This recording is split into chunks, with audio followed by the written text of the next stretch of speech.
issued by the Pinewood County Police Department. Please stand by for further instructions.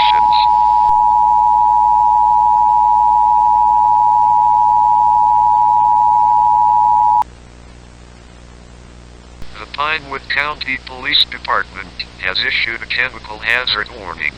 Please listen to this following message as it might save your life.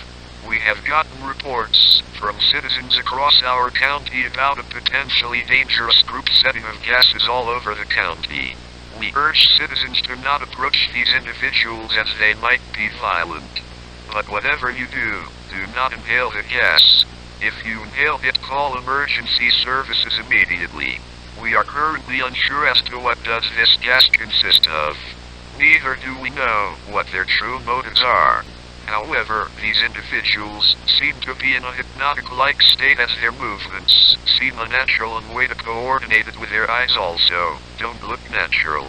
Our police department managed to capture 2 members of the group. What we found stunned us. They were nearly non-responsive, especially their eyes. Their eyes never moved and haven't moved since we arrested them. Please, if you spot these individuals, call the Pinewood County Police Department. We will try our best to solve this difficult problem. Your safety is our priority. This is all for now. Thank you for your time and have a nice evening.